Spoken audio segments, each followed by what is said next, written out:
আসসালামু আলাইকুম। এখানে খুব সুন্দর এবং সিম্পল একটি সালোয়ার মোহর ডিজাইন করব। এর জন্য 17.5 ইঞ্চি লম্বা এবং 6.5 ইঞ্চি চওড়া একটি কাপড় নিয়েছি। কাপড়টি 1 ইঞ্চি পরিমাণ চওড়া করে রেখে ফোল্ড করে নিব। এরপরে পিনটাক সেলাই দিয়ে নিব। তো এখানে আমি চিকন পরিমাণ করে পিনটাক সেলাই দিয়ে নিচ্ছি। তারপর 1 ইঞ্চি পরিমাণ চওড়া করে রেখে আবারও ফোল্ড করে আমি পিনটাক সেলাই দিচ্ছি।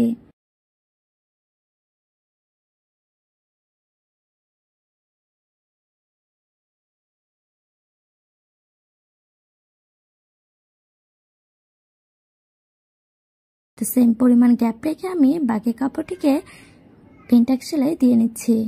এখানে সবগুলো পিনটাক সেলাইয়ের মাঝে 1 ইঞ্চি পরিমাণ গ্যাপ রেখেছি। আপনারা আপনাদের পছন্দ অনুযায়ী গ্যাপ রাখতে পারেন এবং কম বেশি করে পিনটাক সেলাইগুলো দিয়ে নিতে পারেন।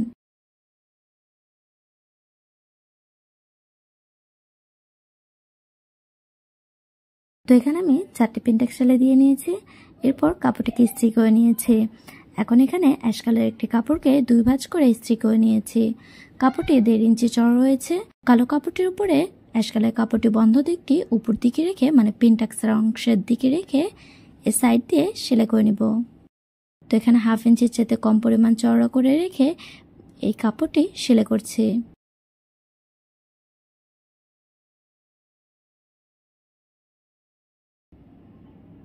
তারপর এখানে নর্মাল একটি সালোয়ার কাটিং করে নিয়েছি। সালোয়ারটি লম্বা যতটুকু ডিজাইন করব ততটুকু পরিমাণ কম নিয়ে আমি সালোয়ারটির লম্বা কাটিং করে নিয়েছি। সালোয়ারটির সোজা পার্টের উপর পিনটাক্সের অংশটুকু এভাবে উল্টাভাবে বিছিয়ে নিয়ে এই সাইড দিয়ে একটি সেলাই দিয়ে নিব।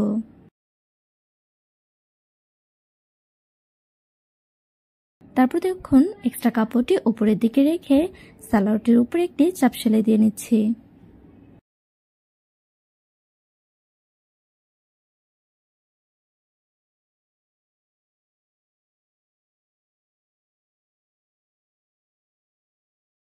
তারপর এখানে সালোয়ারটিকে 2 ভাঁজ করে বিছিয়ে নিয়েছি। এখন মোহরটি মেজারমেন্ট করে নিচ্ছি। 5.5 ইঞ্চি চওড়া রাখছি এবং 1 ইঞ্চি পরিমাণ এক্সট্রা সেলাইয়ের জন্য রাখছি। তারপর উপরে যে ডিজাইন করা অংশ রয়েছে সেই দিকটা আমি প্রায় 8 ইঞ্চির মতো রেখে নিচের মোহরের সাথে এই মোহরের মেজারমেন্টটি মিলিয়ে নিয়ে সাইডটি আমি দাগ দিয়ে নিচ্ছি। এরপরে কেটে নিচ্ছি। তো মোহরটিকে মেলে নিচ্ছি। এখানে মোহরটি দেখুন 13.5 ইঞ্চি লম্বা রয়েছে। তো সেম সাইজ করে একটি ফিজিং কাটিং করে নিয়েছি এবং ফিজিংটি চড়া রেখেছি 1.5 ইঞ্চি পরিমাণ। ফিজিংটিকে আমি প্রথমে 2 ভাঁজ করে নিলাম। এরপর বন্ধ দিক থেকে একটি ভাঁজ দিলাম। তো এই ভাঁজটি 1/2 ইঞ্চি চড়ার মতো রেখেছি। তারপরে আমি খোলা দিক থেকে এভাবে দেখুন একটি করে ভাঁজ দিয়ে নিয়েছি।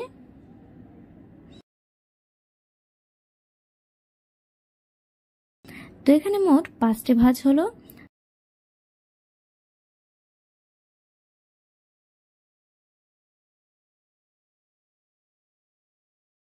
ফিজিংটির উপরে রাউন্ড শেপ এঁকে নিলাম। তো এখানে যে কোনো ক্যাপের সাহায্যে আপনারা রাউন্ড শেপ এঁকে নিতে পারেন। বোতলের ক্যাপ দিয়েও আপনারা এভাবে রাউন্ড শেপ করতে পারেন। এরপরে দাগ বরাবর করে কেটে নিচ্ছি।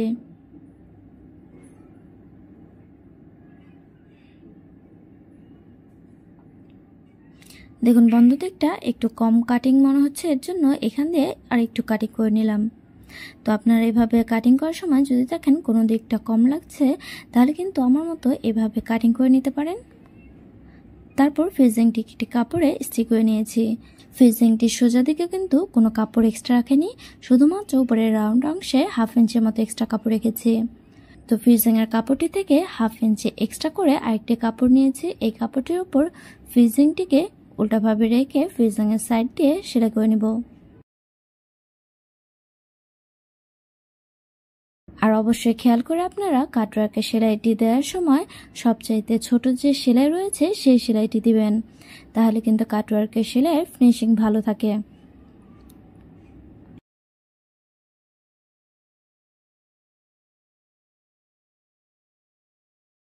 এরপর আমি কাটওয়ার্কের সেলাইয়ের থেকে 1 সুতা পরিমাণ এক্সট্রা কাপড় রেখে বাকি কাপড়টি কেটে নিচ্ছি।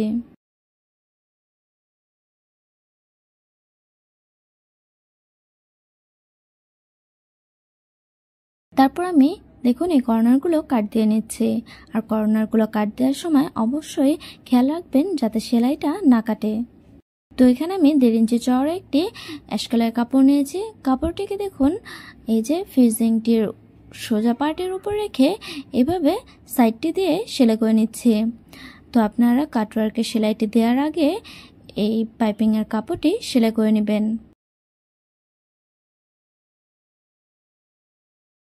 তারপর অ্যাশ কালার কাপড়টিকে উল্টিয়ে পিছন দিকে নিয়ে গেলাম। এরপরে এর সাইড দিয়ে একটি সেলাই দিয়ে নিচ্ছি। তো এখানে কিন্তু পাইপিংয়ের সাইড দিয়ে সেলাইটি দিচ্ছি না, কালো কাপড়ের ওপরে সেলাইটি দিচ্ছি।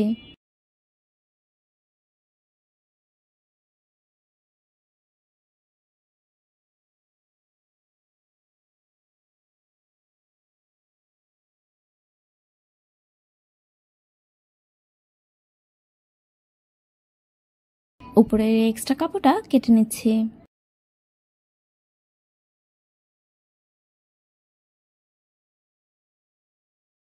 এখন আমি ফিজিংটিকে উল্টিয়ে সোজা করে নিচ্ছি। তারপরে কাটওয়ার্কের অংশটুকু ইস্ত্রি করে নিব।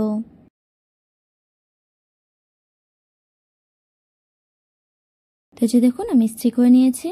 তো মোড়ের দিকে এভাবে বিছিয়ে, তো মোড়ের দিকে কাটওয়ার্কের অংশটুকু রাখছে।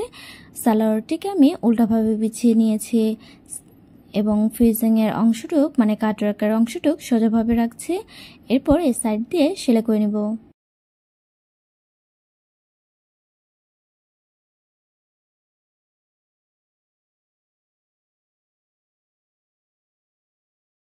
নেক্সট কাপড়টিকে ভিতর দিকে দিয়ে পাইপিংয়ের সাইড দিয়ে সেলাই করে নিচ্ছি।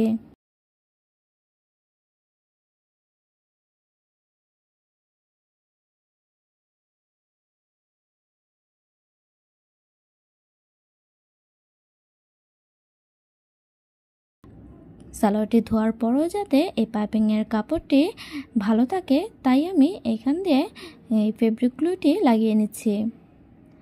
আপনারা চাইলে পাইপিংয়ের সাইড দিয়ে সেলাই দিয়ে নিতে পারেন।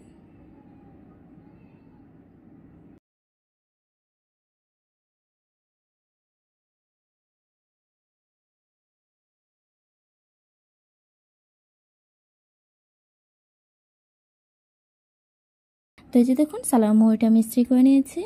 তো সেমভাবে আমি আরেকটি মোড়েও সেলাই করে নিয়েছি।